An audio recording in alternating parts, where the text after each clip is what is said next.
Hello everyone, welcome back to Sankala YouTube channel.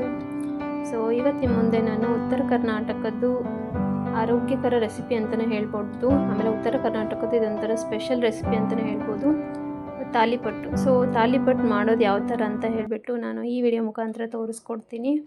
So video start ಮಾಡೋಕ್ಕಿಂತ ಮುಂಚೆ ಯಾರ್ಯಾರು channel subscribe ಆಗಿಲ್ಲ ಸಬ್ಸ್ಕ್ರೈಬ್ ಆಗಲಿ ಅಂತ ಹೇಳ್ಕೊಂಡು ಸೊ ಬನ್ನಿ ರೆಸಿಪಿ ನೋಡೋಣ. ಸೊ ನಾನಿಲ್ಲಿ 2 ಕಪ್ ಆಗೋಷ್ಟು ಜೋಳದ ಹಿಟ್ಟನ್ನ ತೊಗೊಂಡಿದ್ದೀನಿ. ಆಮೇಲೆ 1-2 ಟೇಬಲ್ ಸ್ಪೂನ್ ಆಗೋಷ್ಟು ಅಕ್ಕಿ ಹಿಟ್ಟನ್ನ ಹಾಕ್ಕೊಳ್ತಾ ಇದ್ದೀನಿ. ಸೊ ಇದಕ್ಕೆ ನಾವು 1 ಟೇಬಲ್ ಸ್ಪೂನ್ ಆಗೋಷ್ಟು ಗೋಧಿ ಹಿಟ್ಟನ್ನು ಸೇರಿಸ್ಕೊಳ್ಬೇಕು. ಅದಾದಮೇಲೆ 2 ಟೇಬಲ್ ಸ್ಪೂನ್ ಆಗೋಷ್ಟು ಕಡಲೆ ಹಿಟ್ಟು. ಸೊ ಇದೆಲ್ಲ ಹಿಟ್ಟನ್ನ ತೊಗೊಂಡ್ಬಿಟ್ಟು 2 ಟೇಬಲ್ ಸ್ಪೂನ್ ಆಗೋಷ್ಟು ಬಿಳಿ ಎಳ್ಳು, ಆಮೇಲೆ 1 ಟೇಬಲ್ ಸ್ಪೂನ್ ಆಗೋಷ್ಟು ಅರಿಶಿಣ, ಆಮೇಲೆ ರುಚಿಗೆ ತಕ್ಕಷ್ಟು ಉಪ್ಪು. ಸೊ ಇದಾದ ನಂತರ 1 ಟೇಬಲ್ ಸ್ಪೂನ್ ಆಗೋಷ್ಟು ಅಜ್ವಾನನ ಹಾಕ್ಕೊಳ್ಳೋಣ. ಅದಾದಮೇಲೆ ಜೀರಿಗೆ ಪುಡಿ ಇದ್ದರೆ ನೀವು ಜೀರಿಗೆ ಪುಡಿನೂ ಹಾಕ್ಕೊಳ್ಬೋದು. ನಾನಿಲ್ಲಿ ಡೈರೆಕ್ಟಾಗಿ ಜೀರಿಗೆನ ಯೂಸ್ ಮಾಡ್ತಾ ಇದ್ದೀನಿ. ಸೊ ಇದೆಲ್ಲ ಇಂಗ್ರೀಡಿಯೆಂಟ್ ಹಾಕ್ಕೊಂಡ್ಬಿಟ್ಟು ನಾನು ಹಸಿಮೆಣಸಿನ್ಕಾಯ್ದು ಪೇಸ್ಟ್ನ ಮಾಡ್ಕೊಂಡು ಇಟ್ಕೊಂಡಿದ್ದೀನಿ. ಆ ಪೇಸ್ಟ್ನೂ ಸಹ ಹಾಕ್ಕೊಳ್ತಾ ಇದ್ದೀನಿ.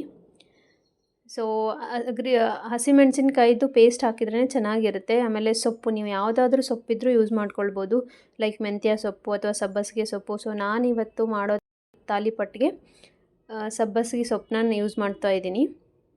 ಸೊ ಯೂಶಲಿ ನಾರ್ಮಲ್ ಜೋಳದ ರೊಟ್ಟಿ ಮಾಡಿ ಬೇಜಾರಾದಾಗ ಸೊ ನೀವು ಈ ಥರ ತಾಲಿಪಟ್ಟು ಎಲ್ಲ ಇಂಗ್ರೀಡಿಯೆಂಟ್ಸ್ ಹಾಕಿಬಿಟ್ಟು ತಾಲಿಪಟ್ಟನ್ನ ಮಾಡ್ಕೊಳ್ಬೋದು. ಇದನ್ನ ನಾವು ಬ್ರೇಕ್ಫಾಸ್ಟ್ಗೂ ಯೂಸ್ ಮಾಡ್ಕೊಳ್ಬೋದು, ಇಲ್ಲಾಂದರೆ ಯಾವಾಗಾದರೂ ನೈಟ್ ಬೇಕಿದ್ದರೆ ಡಿನ್ನರ್ಗೂ ಯೂಸ್ ಮಾಡ್ಕೋಬೋದು.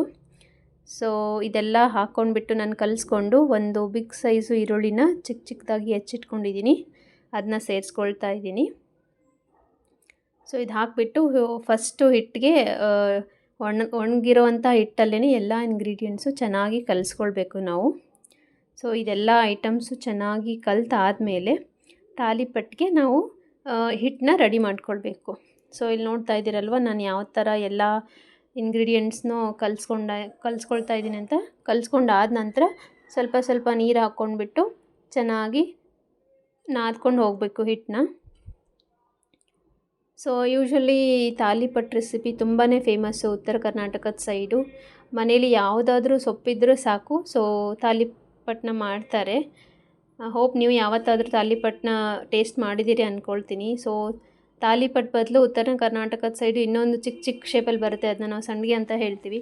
ಸೊ ಅದನ್ನು ಒಂಥರ ಸೇಮ್ ಇಂಗ್ರೀಡಿಯೆಂಟ್ಸ್ ಎಲ್ಲ ಹಾಕ್ಬಿಟ್ಟು ಮಾಡ್ತಾರೆ. ಬಟ್ ತಾಲಿಪಟ್ಟು ತುಂಬಾ ಫೇಮಸ್ಸು. ಸೊ ಹಿಟ್ಟೆಲ್ಲ ನೀಟಾಗಿ ನಾನು ನಾದಿ ಆಯಿತು. ಮೆದುವಾಗಿ ಹಿಟ್ಟನ್ನ ನಾದ್ಕೊಳ್ಬೇಕು. ಸೊ ನಾದ್ಕೊಂಡ್ಬಿಟ್ಟು ಇದನ್ನ ನಾವು 15 to 20 minutes minimum at least half an hour ತನಕ ನೆನೆ ಇಟ್ಟರೆ ತುಂಬಾ ಚೆನ್ನಾಗಿ ಬರುತ್ತೆ ತಾಲಿಪಟ್ಟು. ಸೊ ನಾನಿವಾಗ ಹಾಫ್ ಆನ್ ಅವರ್ ನೆನೆ ಇಟ್ಟಿದ್ದೀನಿ. ಹಿಟ್ಟು ಚೆನ್ನಾಗಿ ನೆಂದಿದೆ. ಸೊ ಈ ನೆಂದಿರೋ ಹಿಟ್ಟಿಂದ ನಾವು ತಾಲಿಪಟ್ಟನ್ನ ರೆಡಿ ಮಾಡ್ಕೊಳ್ಳೋಣ. ಸೊ ಇಲ್ಲಿ ನೋಡ್ತಾ ಇರ್ಬೋದು ಎಷ್ಟು ಮೃದುವಾಗಿ ಹಿಟ್ಟು ನೆಂದಿದೆ ಅಂತ ಹೇಳಿಬಿಟ್ಟು. ಸೊ ನಾನು ತಾಲಿಪಟ್ಟು ಮಾಡ್ಕೊಳ್ಳೋಕ್ಕೆ ನಾನು ಬೇಸಾಗಿ ಬಟರ್ ಪೇಪರ್ನ ಯೂಸ್ ಮಾಡ್ತಾ ಇದ್ದೀನಿ. ಆ ಬಟರ್ ಪೇಪರ್ಗೆ ಒಂದು ಸ್ವಲ್ಪ ಎಣ್ಣೆನ ಸವರ್ಕೊಂಡಿದ್ದೀನಿ. ಸೊ ಎಣ್ಣೆ ಮೇಲೆ ಒಂದು ಉಂಡೆ ಸೈಜ್ ಆಗೋಷ್ಟು ಉಳ್ಳಿನ ತೊಗೊಂಡ್ಬಿಟ್ಟು ತಾಲಿಪಟ್ಟನ್ನ ನೀಟಾಗಿ ತಟ್ಕೊಂಡು ಹೋಗ್ತಾ ಇದ್ದೀನಿ. ಸೊ ಯೂಶ್ವಲಿ ನಾರ್ಮಲಾಗಿ ಅಕ್ಕಿ ರೊಟ್ಟಿನ ಯಾವ ಥರ ತಟ್ತೀವಿ ಅದೇ ಥರನೇ ನಾವು ತಾಲಿಪಟ್ಟನ್ನ ಸಹ ತಟ್ಕೊಂಡು ಹೋಗಬೇಕು. ಸೊ ಬಟರ್ ಪೇಪರ್ ಇಲ್ಲ ಅಂದರೆ ಯೂಶ್ವಲಿ ಲೈಕ್ ಎಣ್ಣೆ ಎಲ್ಲ ತೊಗೊಂಡು ಬಂದಿರ್ತೀವಲ್ಲ, ಪ್ಯಾಕೆಟ್ ಎಣ್ಣೆ ಪಾಕಿಟು ಅಡುಗೆ ಎಣ್ಣೆದು. ಸೊ ಅದರದ್ದು ಕವರು ಸಹ ನಾವು ಯೂಸ್ ಮಾಡ್ಕೊಳ್ಬೋದು ತಾಲಿಪಟ್ಟು ಮಾಡೋಕ್ಕೆ. ಸೊ ಇವಾಗ ತಾಲಿಪಟ್ಟು ರೆಡಿಯಾಗಿದೆ. ಮಿಡಲಲ್ಲಿ ಒಂದು ಹೋಲ್ ಹಾಕಿದ್ದೀನಿ, ಬಿಕಾಸ್ ನಾವು ಎಣ್ಣೆ ಹಾಕಿದಾಗ ತಾಲಿಪಟ್ಟು ಚೆನ್ನಾಗಿ ಬೇಯಬೇಕು, ಅದ್ರ ಸಲುವಾಗಿ ನಾನು ಹೋಲ್ ಹಾಕ್ಕೊಂಡಿದ್ದೀನಿ. ಸೊ ಇವಾಗ ತವಾನೂ ಸಹ ಚೆನ್ನಾಗಿ ಕಾದಿದೆ, ಅದಕ್ಕೆ ನಾವು ರೆಡಿಯಾಗಿರೋಂಥ ತಾಲಿಪಟ್ಟನ್ನ ಹಾಕ್ಕೊಳ್ಳೋಣ ಬೇಯಿಸ್ಕೊಳ್ಳೋಕ್ಕೆ. ಸೊ ಇಲ್ಲಿ ನೋಡ್ತಾ ಇದ್ದರೆ ತಾಲಿಪಟ್ಟು ರೆಡಿಯಾಗಿದೆ. ಅದನ್ನ ಚೆನ್ನಾಗಿ ಬೇಯಿಸ್ಕೊಳ್ಬೇಕು ನಾವು ಎಣ್ಣೆ ಹಾಕಿಬಿಟ್ಟು. ಸೊ ಇದಕ್ಕೆ ನಾವು ಸಬ್ಬಸಿಗೆ ಸೊಪ್ಪಿನ ಜೊತೆ ಮೆಂತ್ಯ ಸೊಪ್ಪನ್ನು ಯೂಸ್ ಮಾಡ್ಬೋದು, ತುಂಬಾ ಟೇಸ್ಟಿಯಾಗಿರುತ್ತೆ ಮಾತ್ರ ತಾಲಿಪಟ್ಟು. ಸೊ ನೀವು ಮನೆಯಲ್ಲಿ ಯಾವತ್ತಾದರೂ ಯಾವುದಾದ್ರೂ ಸೊಪ್ಪಿದ್ರೂ ಸಹ ನೀವು ತಾಲಿಪಟ್ಟನ್ನ ಮಾಡಿಕೊಂಡು ತಿನ್ಬೋದು. ಸೊ ಇವಾಗ ಒಂದು ಸೈಡ್ ಚೆನ್ನಾಗಿ ಬೆಂದಿದೆ, ಅದನ್ನ ತಿರುವಿ ಹಾಕಿಬಿಟ್ಟು ಇನ್ನೊಂದು ಸೈಡು ಸಹ ನಾವು ಬೇಯಿಸ್ಕೊಳ್ಬೇಕು. ತಾಲಿಪಟ್ಟು ತುಂಬಾ ಟೇಸ್ಟಿಯಾಗಿರುತ್ತೆ.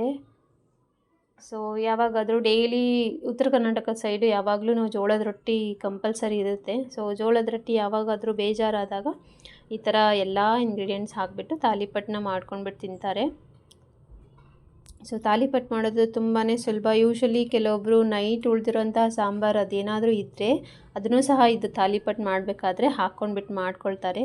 ಸೊ ನಾನಿಲ್ಲಿ ಅದನ್ನು ಯಾವುದೇ ರೀತಿಯಾದಂಥ ಮಿಕ್ಕಿರೋ ಐಟಮ್ಸ್ ಯಾವುದೂ ಯೂಸ್ ಮಾಡಿಲ್ಲ. ಎಲ್ಲನೂ ಫ್ರೆಶ್ ಆಗಿಯೇ ಯೂಸ್ ಮಾಡ್ಕೊಂಡ್ಬಿಟ್ಟು ತಾಲಿಪಟ್ಟನ್ನ ಯಾವ ಥರ ಮಾಡೋದಂತ ಹೇಳಿಬಿಟ್ಟು ತೋರಿಸ್ತಾ ಇದ್ದೀನಿ. ಸೊ ಹೋಪ್ ನಿಮಗೆ ಈ ತಾಲಿಪಟ್ಟು ಬಿಸಿ ಬಿಸಿಯಾದಂತಹ ಉತ್ತರ ಕರ್ನಾಟಕದ ಸ್ಪೆಷಲ್ ರೆಸಿಪಿ ಆದಂತಹ ತಾಲಿಪಟ್ಟು ರೆಸಿಪಿ ಇಷ್ಟ ಆಯಿತು ಅಂತ ಅಂದ್ಕೊಳ್ತೀನಿ. ಇಷ್ಟ ಆಗಿದರೆ ನನ್ನ ಚಾನಲ್ನ ಸಬ್ಸ್ಕ್ರೈಬ್ ಮಾಡ್ಕೊಳ್ಳಿ, ಲೈಕ್, ಶೇರ್, ಕಮೆಂಟ್ ಮಾಡಿ ಅಂತ ಹೇಳಿಕೊಂಡು ವಿಡಿಯೋನ ಇಲ್ಲಿಗೆ ಕಂಪ್ಲೀಟ್ ಮಾಡ್ತಾ ಇದ್ದೀನಿ. Thank you for watching this video.